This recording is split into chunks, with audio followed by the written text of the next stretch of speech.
I'd like to welcome everybody out to today's webinar and outreach event. My name is Drew Thomas. I manage the Innovative Nuclear Research Integration Office at the Idaho National Laboratory, who administers NEUP, the CINR funding opportunity process. And I'm excited to have everybody here. So what we're going to do today is we have invited the subject matter experts in different areas of the DOE funding process to be here to talk with you as awardees, to provide information on award modifications, reporting, and then open it up for a question and answer session for any questions you might have for the group as we go forward. So without further ado, I'm going to introduce Alden Allen, who is our lead contract specialist for these CINR awards. Alden, take it away. Thank you, Drew. Yes, as Drew said, my name is Alden Allen. I'm the lead contract specialist here working on the CINR awards. Some of you probably have already had the opportunity to converse with me via email. If not, I'm sure you will shortly, as I help with much of the questions and answers that come in. Let's go ahead and start our presentation then.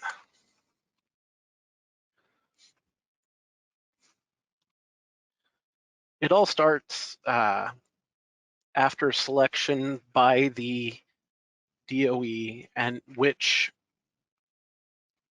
then sends the list of selections over to the DOE Contract Management Division, and we begin processing the awards. Many of you have already been through this process.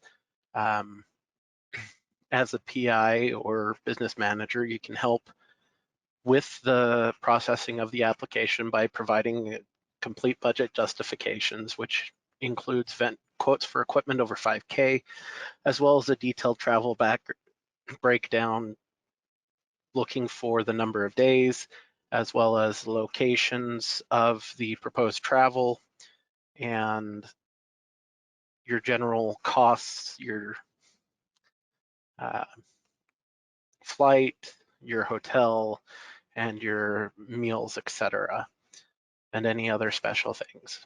Now, when there's questions, a contract specialist who is working on the application will contact the business office there, or the Office of Sponsored Research, and the PI to get more information.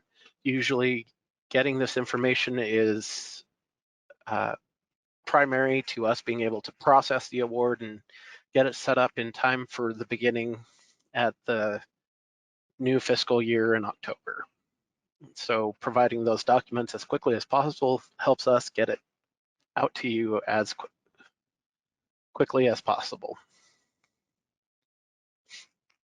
Once it's awarded, we send out an email to not only the business point of contact, but the PI and sometimes even the co-PIs that the award is available in FedConnect, and there's also usually several attachments that go along with that, including budget pages, as well as special terms and conditions, and the required reporting information that we're going to talk about a little bit later. But mainly we want to talk about award modifications and what we'll see there. And we're going to start and kick it off with PI changes and move requests. There are several policy drivers that help inform how we handle these sorts of things. The CINR is a competitive funding opportunity announcement, or a FOA, as you will hear quite often. And so it has to abide by the financial assistance regulations that are given in 2 CFR 200, which is the uniform principles and guidance for financial awards, as well as in 2 CFR 900, which is the special section that deals mostly with how the DOE handles those awards as well. Now, for financial assistance, there has to be a competition between the proposals for these funding decisions to be made, which is why we do the entire award application process, and why we have selection boards that go through and then make a selection on the awards. Now, it is important to note that DOE, through the financial assistance regulations, awards only to non-federal entities, not to individuals. These cooperative agreements and applicants to the FOA are ultimately the universities who are applying and not the prime investigator. Universities then, as the awardee, hold the responsibility for the execution of the work and making sure that all the reports are in, etc. Additionally, there are other drivers that require the awarded institution to complete the work, and kind of finally, an award transfer from one institution, aka university or other awardee, is not allowable to another. So once it gets awarded, it stays there. But there are times when the PI does need to be changed due to any number of things. Usually we see it in the PI moving to a different university. So depending on when that happens, we have a different variety of options that we can do. And they're divided into changes that occur pre-award and changes that occur post-award. Generally, in the pre-award, there's 3 different times, and that's prior to the application date. After the application date and before the application is selected for negotiation, and then during the pre-award negotiation period. I'll cover these all on the next slide. And then in the post-award, we see 3 different reasons usually that we have these PI moves requests. There's the changing the PI in the specified award document. There's also adding or deleting a co-PI by the financial regulations that we have to abide by. Any change in a key personnel that is listed on the project requires DOE approval. Those are usually collaborators at national laboratories or other universities that we'll see in a subaward. And also if there's a disengagement from the project for more than 3 months or 25% reduction in the time devoted to the project by the approved PI. Sometimes sabbatical comes up during these and we see that disengagement occur.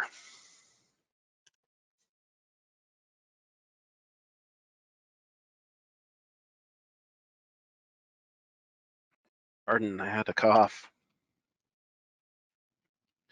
One thing to remember is that final reproval on these PI change move requests is required by the DOE contracting officer.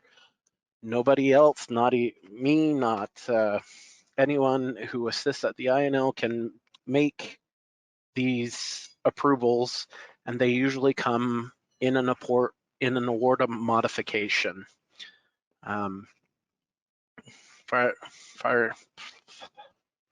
Moving on, prior to the application deadline, this one is probably the easiest time to change the PI. You can request a change by emailing your CS and with an updated application and requesting that change directly. DOE will review and change that if necessary and have the application updated. Now, unfortunately, after the application deadline, but before the selection of the award, there's no changes to PI allowed. The application must stand as is with the PI named, or it must be withdrawn by the university.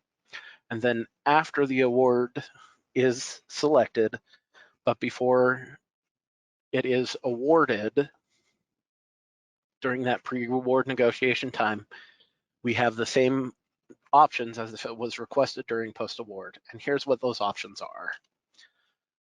There's usually the 2 when a PI is exiting a University A, and moving to another university, which we'll call University B.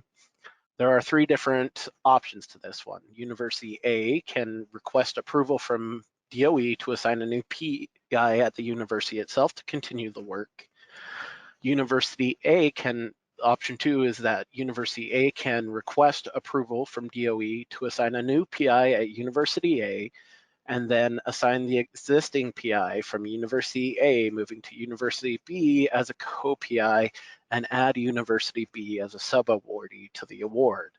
So we set up the new award with the secondary university, and it has usually along with some budgetary changes that we'll cover a little bit.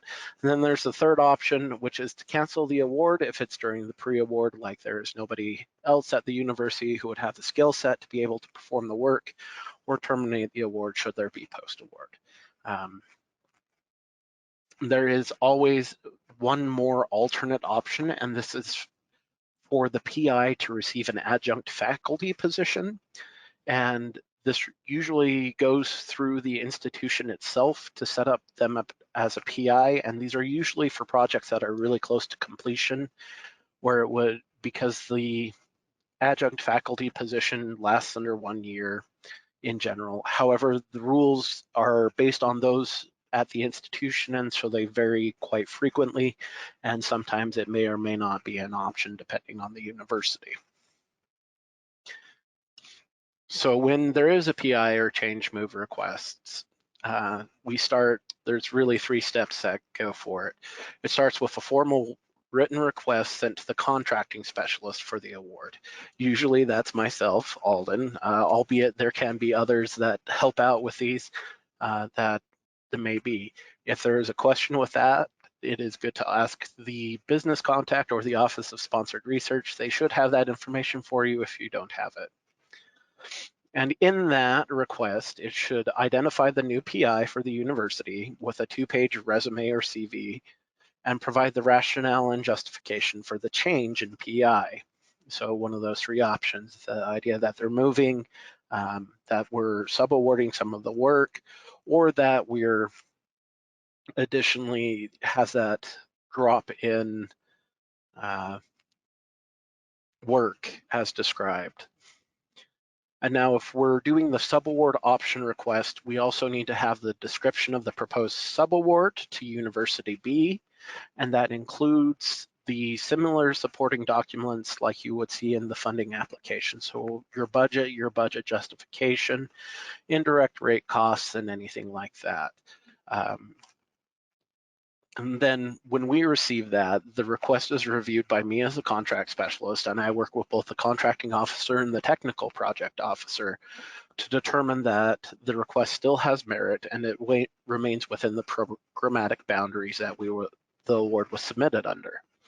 And if it's okay, we will accept it and perform a modification that will show the acceptance of the plan and send it to the business office and a letter out to you as a PI. If we do reject the proposed plan, negotiation can occur with us until we find a solution that is acceptable to everyone.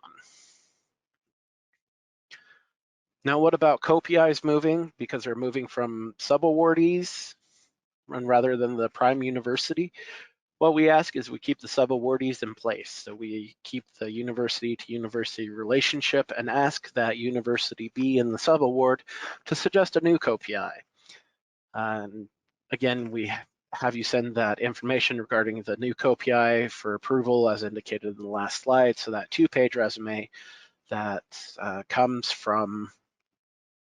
describes the new PI and their ability to finish the work that has been started with the university.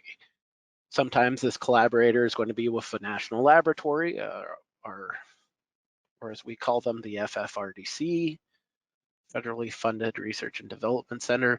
But this national laboratory, if the collaborator moves on from the national laboratory, the money stays at the lab and the new collaborator will be assigned. Usually there will be some discussion between the PI and the new collaborator. Mostly this is to indicate the request. We ask that you send the information about the new PI to the DOE contracting specialist. so that way we can update the award files.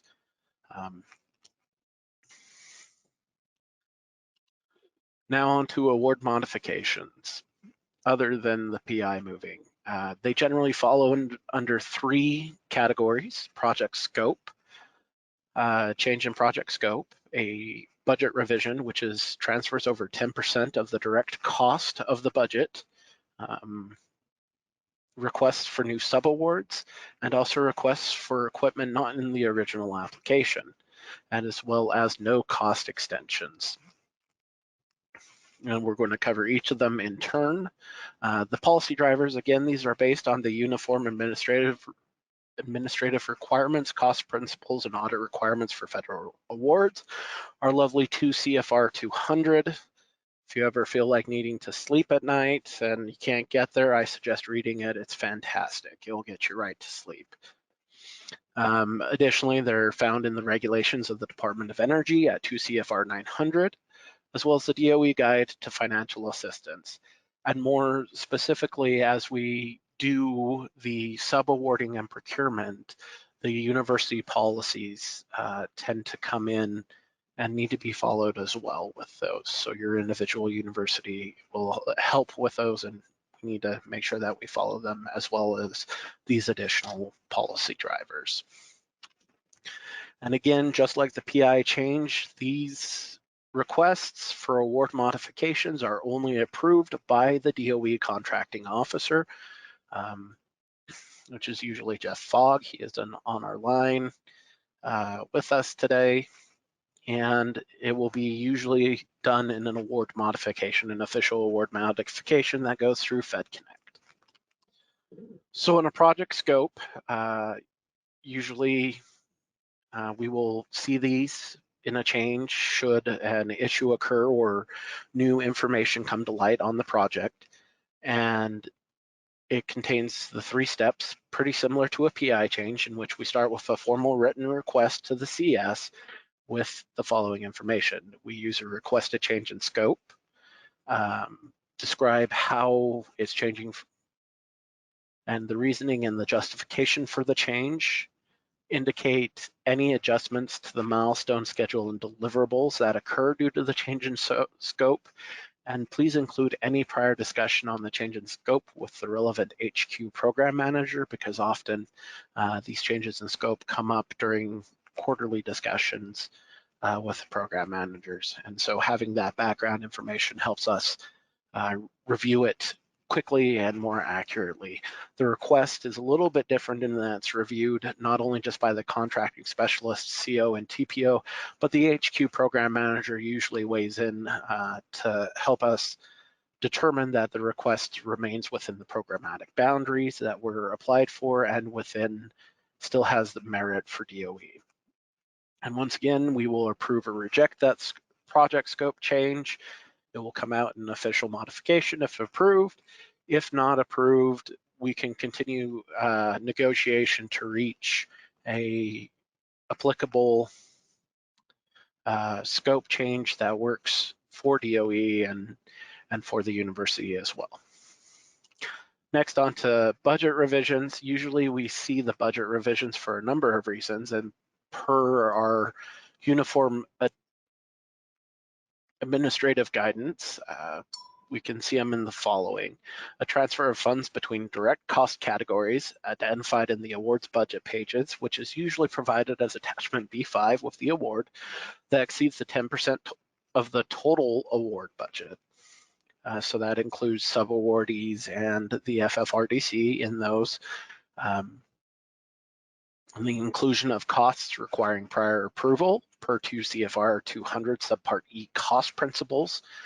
In general, for the DOE, this is pretty much limited to equipment and equipment that was not initially listed on the award and approved previously, or foreign or regular travel that hasn't been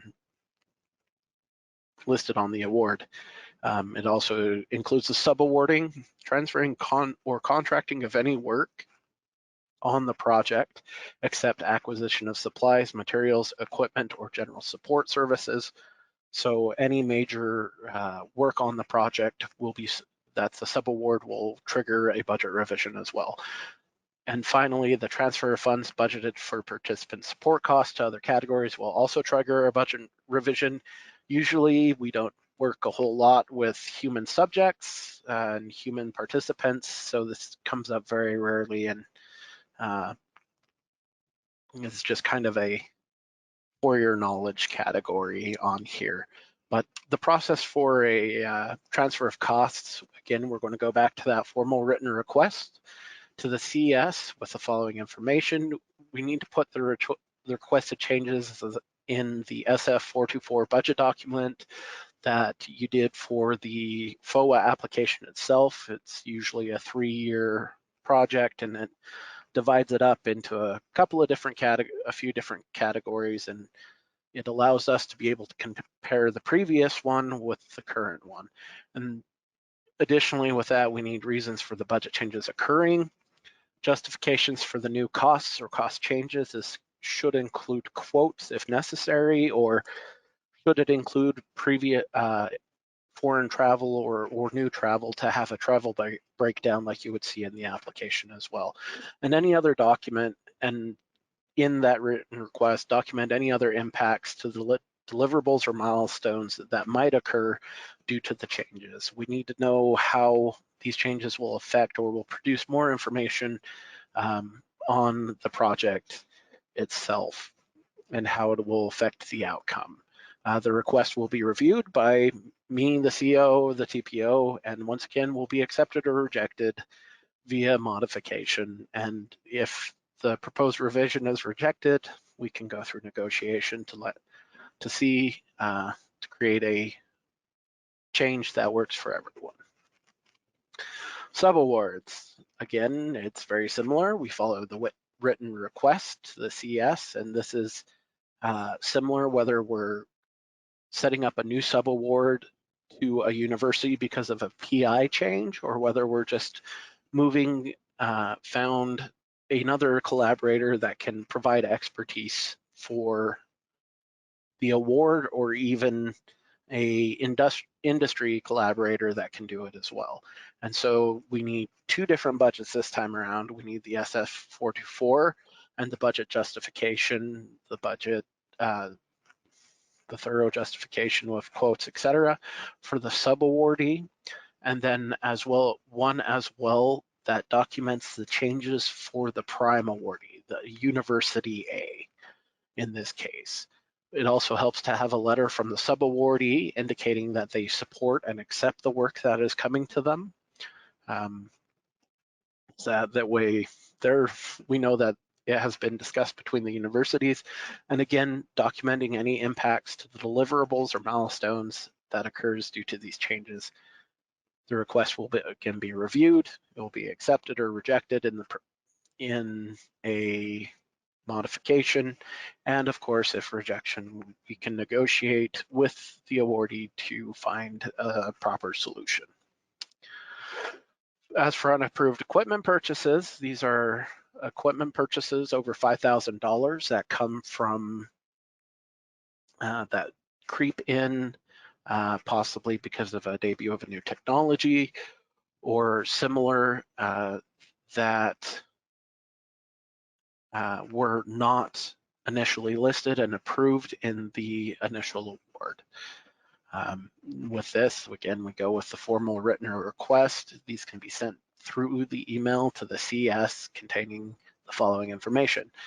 We want that SF424 budget documenting the funding changes for the institution. That new equipment usually the money has to come from somewhere. And so we need to know how that's occurring. And we want a budget justification outlining the need for the equipment and how it will help fulfill the award, the deliverables or the technical impact from the award from that. We also want to see the quotations for the requested equipment, knowing that it's been followed the procedures of the university for procurement for those. And then we also want to be able to document any impacts to the deliverables or milestones that might occur due to the changes. like almost every government process, these are all very much similar and yet just slightly different from each other, that they have to be handled individually. The request will be reviewed again by the CS, CO, and TPO, and then DOE will accept or reject the proposed equipment in a modification. And then next up, we have no cost extensions. These have a little bit of a different policy driver to them. The DOE efforts to integrate the university research portfolio with the direct work that the DOE is performing is often compromised by no cost extensions.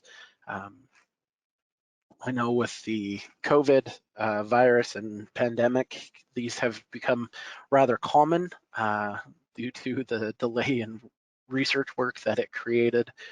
So we're all working together to get that all squared away and integrate that work with where we're going as DOE. And to enable this integration, though, the work needs to be completed on schedule to deliver the results so we can define the next phase of the work scope priorities for the next year.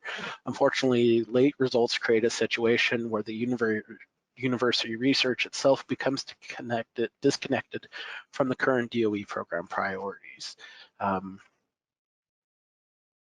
Also, additionally, these no-cost extension requests and the justification for the requests, what's happening, are of high interest to upper DOE and management, mainly because of that ability to integrate into the direct work that we look for.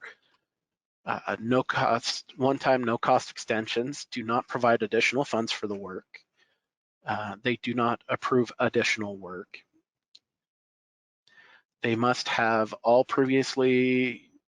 still include all previously approved work from the original project objectives or scope completed within the approved award budget, and it may not be exercised merely for the purpose of using unexpended funds. So if there's a little bit of leftovers, we can use a no-cost extension just to provide it.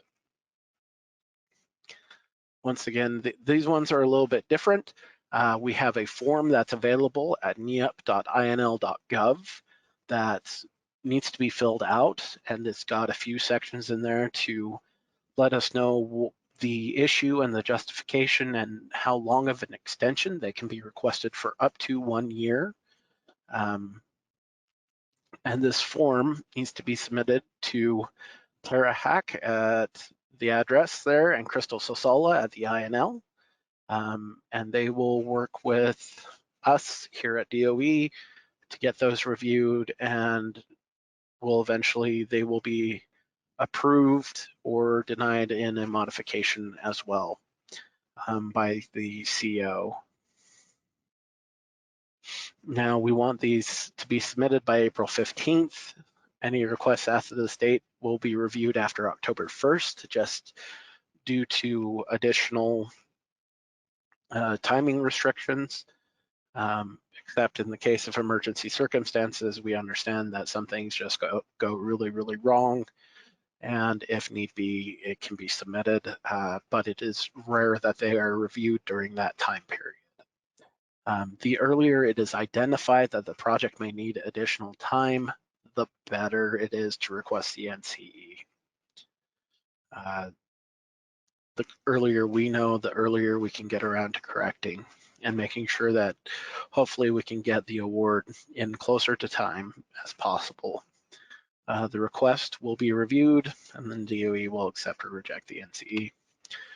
In summary, changes to the award generally must be reviewed and approved by the DOE contracting officer before they move forward. These come in award modifications that come through FedConnect, and that information is available to the business specialist. You'll also get the PI, and collaborators also usually get an email from the CS letting them know that it was awarded and modified. The official requests for the PI changes and the award modifications must be submitted to the contract specialist identified on the award.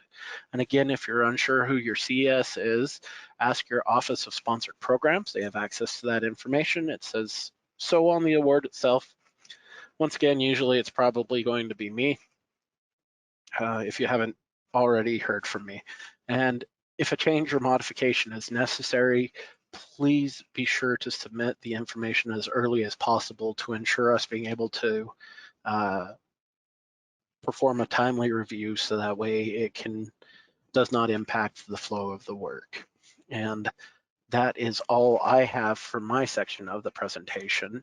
I'm going to go ahead and turn it back over to Drew.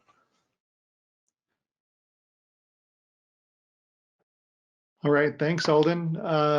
Thank you for that description. We will be moving on to the second half of our presentation, which is the reporting policies and procedures. We have Tara Hawk, Nick Case, and Dave Yarwood.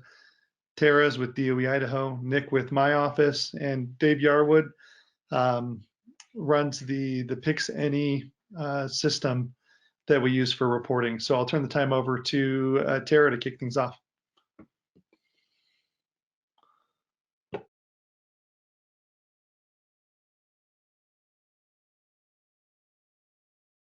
Okay, good morning. So as mentioned, I am Tara Hawk. I handle, previously Alden mentioned, I handle awards modification. I track those and get those sent to the CS. The CS sends them and help with that. And then with the quarterly reporting. Alden, can you flip to the next slide? Thank you.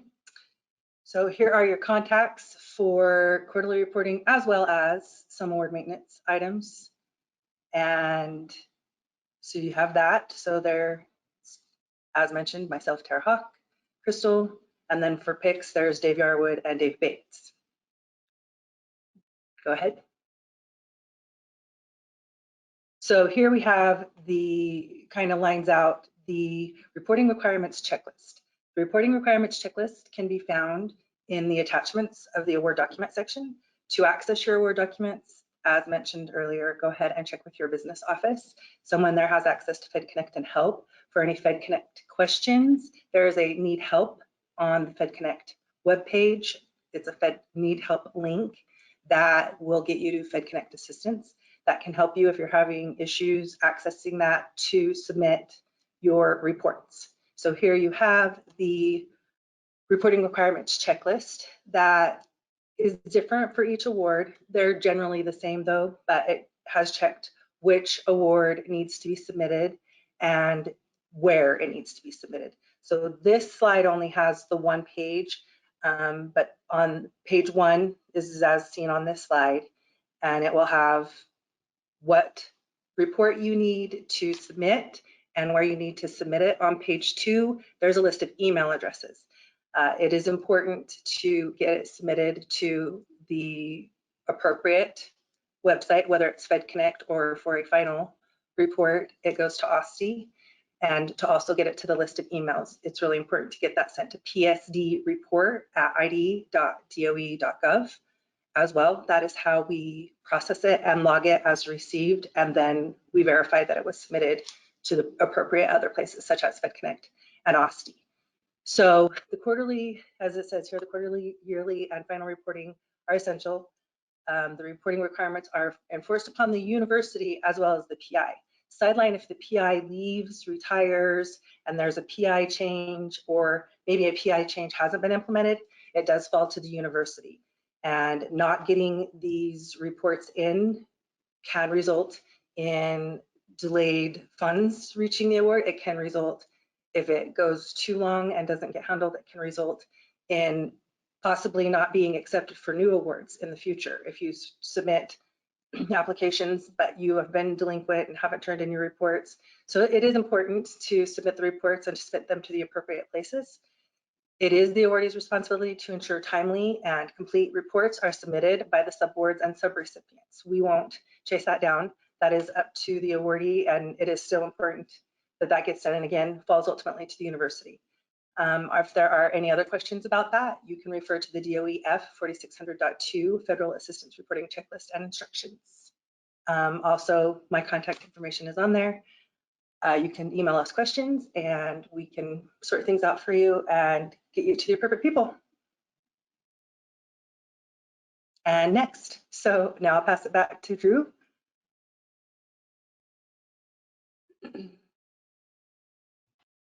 I'm just going to do a quick introduction of Dave Yarwood, who's going to give us an introduction of the PICS-NE system and answer any questions in that regard. So Dave, welcome, and proceed.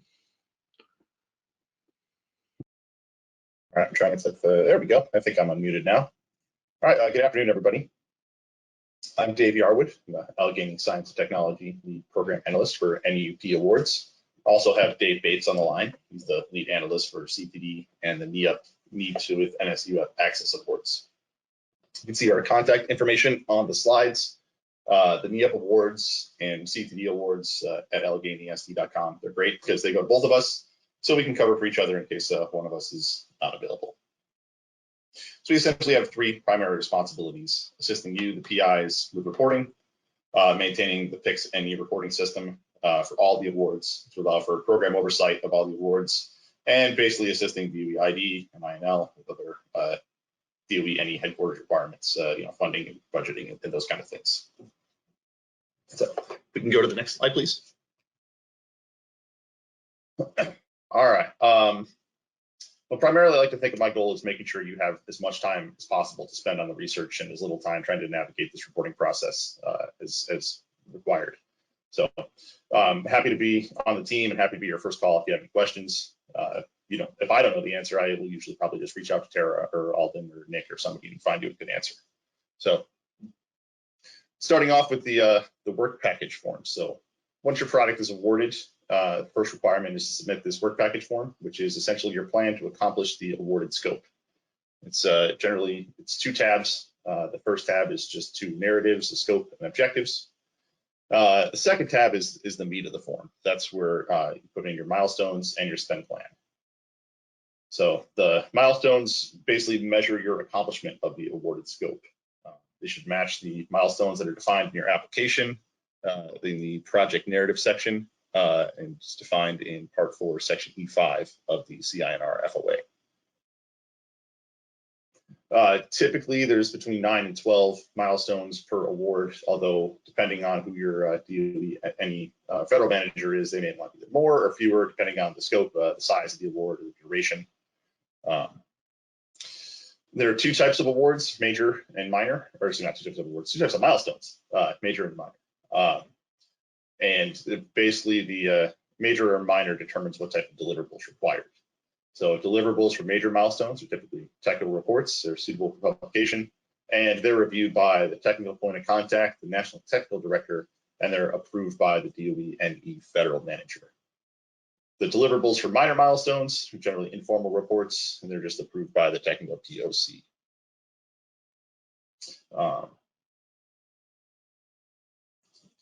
Each milestone has to have budget assigned to it, which is essentially a monetary estimate of how much effort you're putting towards a milestone each month, and from the start to the finish of that milestone. The total for all the milestones has to match the total awarded amount, which includes your national lab collaborators, any subcontractors your university may have. So as the PI, you're responsible for reporting on all the progress, all the scope, even though we send the funding directly to the national labs, not to the university. It's still your responsibility to budget that. Just a couple of things on there. You can't budget any costs past the project completion date, even for the final report, even though we know the final report's not due until 90 days after the project end date. You have to budget all of your spending for that by the end of the project, so usually September 30th, the final year of the award. And typically with these NEUPs, they start off right in the beginning of your fall, or not right in the beginning, right in the middle of your fall semester in October. So you generally have a difficult time recruiting students, procuring equipment, starting up generally slowly. So just prepare your spend plan accordingly. And also, it's important to note that there's generally a couple of weeks of the lag in between when your university reports their actual costs, that's their invoices, and what actually hits the DOE system. So there's going to be a slight delay in your actual cost reporting versus the spend plan. So just prepare your spend plan accordingly. Maybe shift everything to the right a month or two just to be sure. Once you've completed the work package template, you'll submit it. There are submission instructions on that first sheet, which basically have all the email addresses you have to send it to, as well as the subject line to use. And it'll also remind you to submit it through FedConnect. Once you submit it, we'll enter it into PICS-NE, and that will go through review and approval by the technical POC, the NTD, federal manager, and their headquarters program manager. If they have any comments or request any changes, we'll help you through any revisions that are required. Basically, they'll be sending revision requests through PICS-NE. So you may get a PICS-NE email for the work package form. If you do get that, or anytime throughout the award, if you get an email from PICS-NE, just reach out to me directly, and I'll help you parse what's required and work through the issue and get it resubmitted. So thank you. We've moved on to the next slide. So once the work package form is fully approved, you can move into quarterly reporting. Quarterly reports include the research performance progress report template and the quad chart, and they're due the 30th day after the reporting period ends. So basically January 30th, April 30th, July 30th, and October 30th. I will send you out the templates each quarter once I receive the actual cost reports from DOE ID and the national labs, generally, the 8th or 9th of each month.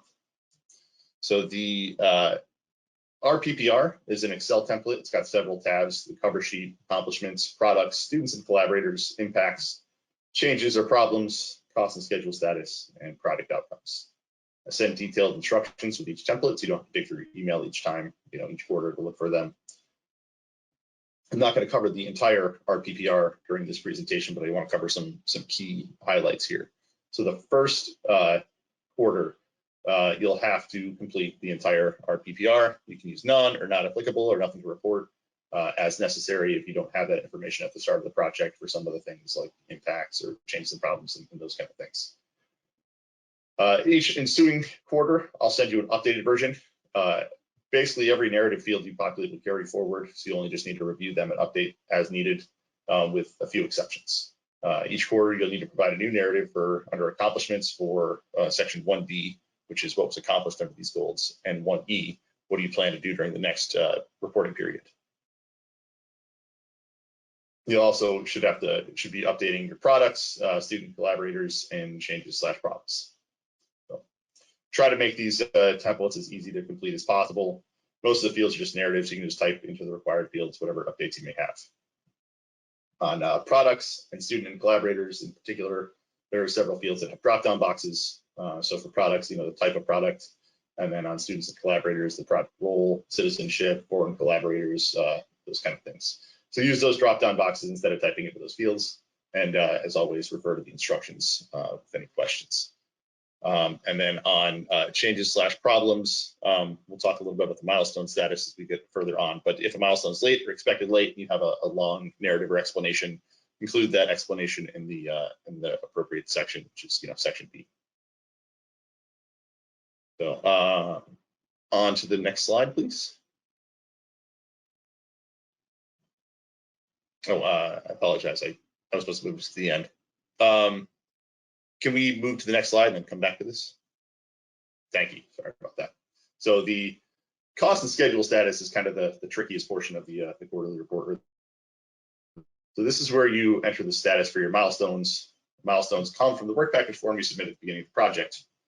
So there's a status column where you click on the status and that particular cell, and there's a drop-down menu, which you can see the example of right there. That allows you to accept select the appropriate status. Most of the time, it'll just be on schedule. You won't need to do anything else. But if a milestone is due during the reporting period, I'll set that status to read update needed, which means you have to select something other than on schedule, usually complete, completed, late. If it's late, expected late, or ahead of schedule, the template will highlight the required fields in yellow. So the percent complete, revised finish date, and narratives are generally what are going to be required if a milestone is not on schedule. There's formulas that are pre-populated in these cells. Don't worry about overwriting them. Just type in what's required. So the percent complete is going to calculate if it's on schedule, but if you change it to expected late, it'll drop to 0. So just type in your expected or your estimated percent complete.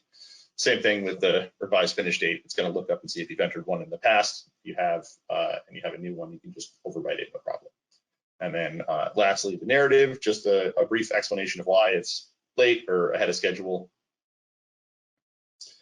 And then finally, once it's complete, if you mark it complete or completed late, it will highlight the actual finish date. And as a reminder, you'll have to submit the associated deliverable along with your quarterly report in order for us to mark it complete in the CINR system and submit those deliverables for review and approval. We can move on to the next slide. Oh, sorry, one more ahead. The cost variance. This is the one right here. So the last thing on the quarterly template is cost variance. So each quarter, I'll update the actual costs. That's based on the reports provided by DOE Idaho and the national labs. So it's important to make sure your milestone status is completed before you check your cost variance. If your milestones are on schedule, it will calculate the value earned based on the spend plan, which you can see a little snapshot of what the milestone spend plan looks like on the top on the right hand side there. So if it's on schedule, in this case, we're looking at value earned in September of 2021. You can see it calculated right there, and it will just add that to your value earned for the project to date. If it's late, expected late, or ahead of schedule, then it calculates the value earned based on the % complete of the total milestone budget. So if it's 50% complete, this milestone right here,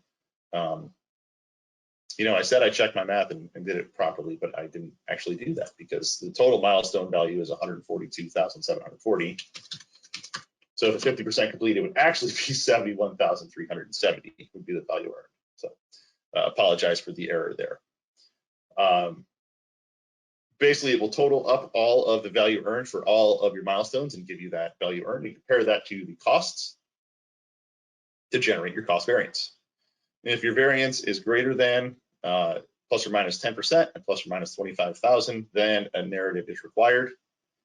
That's in that will highlight that cost variance explanation field yellow. And that narrative, you should use that to explain why you're ahead of schedule or behind schedule as far as your spending. And if you happen to know, hey, the university has reported that we have actually spent this much, you can include that in your explanation to give a little bit more information. Generally, what you want to do is explain any delays in spending if you have, subcontractor invoices that haven't been paid or something along those lines. That's what you want to include in this section. So now we can go back to the slide that I skipped earlier.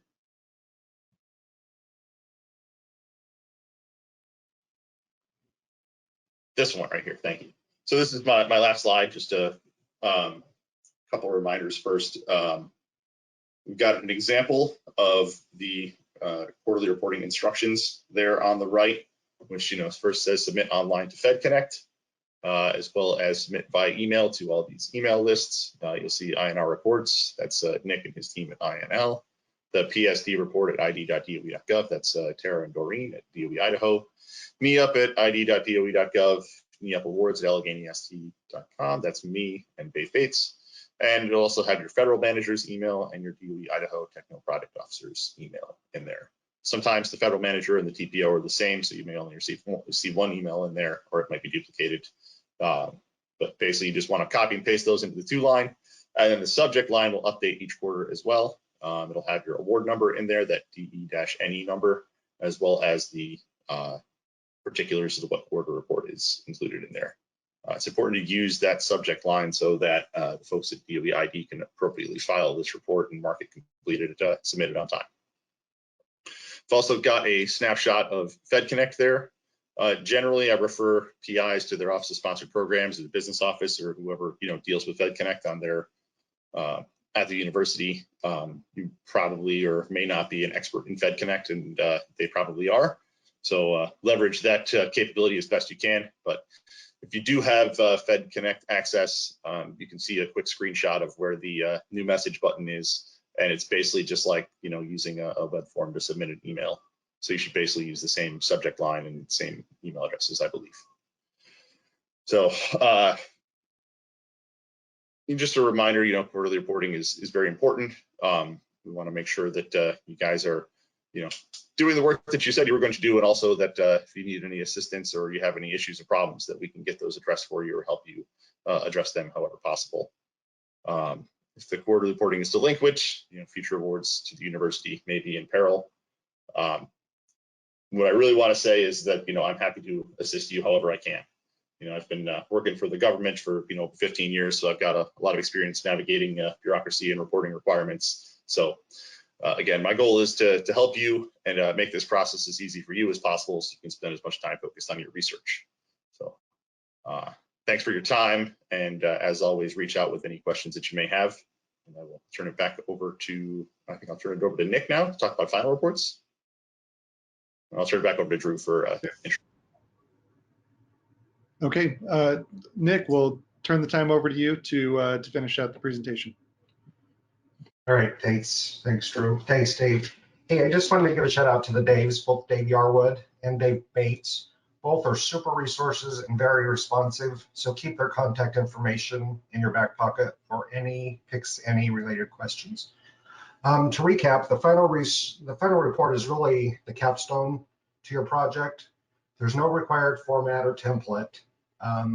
However, please note the reports should include the following elements there listed, A through E. I don't need to go over them, they're right there on the screen. Just make sure you address those. Next slide, please. Final reports are typically due 90 days after your project end date, so that would put them typically December 31st. Your final report can take the place of the required quarterly report, but must include all the required fields. And just another reminder, final report is also required to be submitted to the Office of Scientific and Technical Information site, OSTE.gov. For more information, there's a link to the NAUP website.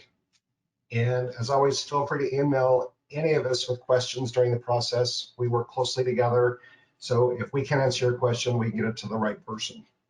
I think that's it for final reports. Drew, I'll turn it back over to you. All right, thanks, Nick.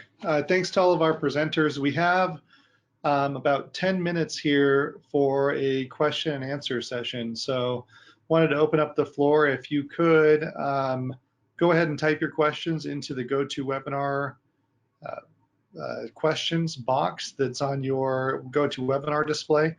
We can field those questions and ask them here on this call. We do understand, based on the specifics of your award, that some of those questions may not be relevant or appropriate in more of a public setting like this. So that is why we've provided contact information for each of these individuals for you to contact directly with questions. As a set of housekeeping things before we move on to questions, this presentation, this recorded presentation, and the slides will be made available on naup.gov. Typically, it takes about a week for that to happen, but we will be posting them there. So please look for those if you are interested in reviewing the slides or reviewing the presentation at a later point in time. Let's start with some questions here. First question, I think, is for Alden. Does a new budget need to be prepared if the budget timeline is changed but not the actual allocation? For example, if the original budget specified an equipment purchase in year 1, but the actual purchase was actually going to happen in year 2, would a new budget be needed in that case? Generally, because it doesn't fall under that 10%, it falls within that 10%, does not fall within that 10%. It would not be, but we would also like to be made aware of changes in timelines. So if it's between budget periods, it does need to be revised. And so we would need a new budget proposal for that situation. All right, thanks, Alden. Next question, is there a template for milestone reports? Dave, maybe you can start with this one. Yeah, I'll take this one. There's no prescribed template for any type of milestone report. So sometimes it'll be, like a journal article or something along those lines, a technical report of some manner you're submitting for publication that can serve as a deliverable for your milestone. But there is no specific template, and it's basically determined in your work package form. There's a section that says deliverable description, which is where you would define essentially what the deliverable is going to look like. Doesn't necessarily have to say it's going to, you don't have to get into too much detail. You could just say it's a technical report on whatever was appropriate to the milestone. Or if it's a minor milestone, it could just be, a summary data table or something along those lines, something more informal for a minor milestone. Next question is, what are the guidelines on preparing the final report if it contains copyrighted items?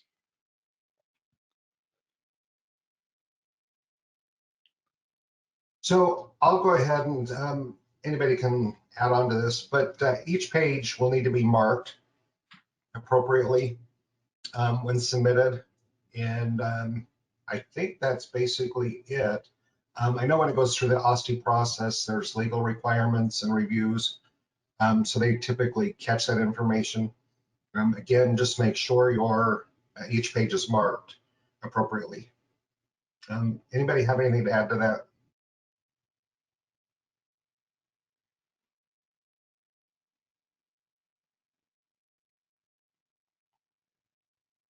All right. Hey. I guess there we go. So Alden, nothing to add there from your perspective? Nothing from my perspective now. Okay. That looks to be the set of questions that we've had here. Like I said, I would encourage you to reach out to the subject matter experts individually if you need guidance or have questions about any specific items for your projects. As a point of information, the DOE-NE is doing several of these types of outreach events on different topic areas. So if there is something from your perspective that would be of interest to do a similar activity like this, bring together subject matter experts to talk about a specific topic related to the NEUP, NEAT, CTD, NSUF programs, please reach out through NEUP@inl.gov to provide us with any suggestions. Before we jump off, we do have one last question on final reports. So what is the time window for submitting a final report after the project's end date? And if a final reporting extension is needed, is there a process to take care of that? Nick, do you want to tackle this one? Sure. So as I mentioned, your project end date, you typically have 90 days after that to submit your final report. So typically awards end September 30th, and which your NEUP final report needs to be submitted by December 31st. If you need an extension, I would probably request a no-cost extension. If you've already received a no-cost extension, I would say talk to your program manager, your federal manager and TPOC, and get approval. It's not really an official approval, so your report would be considered late. But yeah, work with your TPOC and federal manager, and be sure to keep everybody in the loop on that DOE ID as well. Hey, Nick, I'll add to that. If you have already received a no-cost extension, then no, you can't get that, but you can get the due date extended officially in the system so that it doesn't continue to report delinquent. On reports, you just send the request to either the CS or the federal manager or to the PSD report email, like you mentioned, or any one of us contacts, but we can actually officially extend the due date so that it doesn't keep pinging delinquent. All right, thank you for that answer. Those are all the questions that we have time for. Thank you everyone for attending. This meeting had great attendance and I hope it was helpful. The information was helpful to all of you. So as I mentioned, any feedback would be greatly appreciated. So thank you all. Enjoy the rest of your day.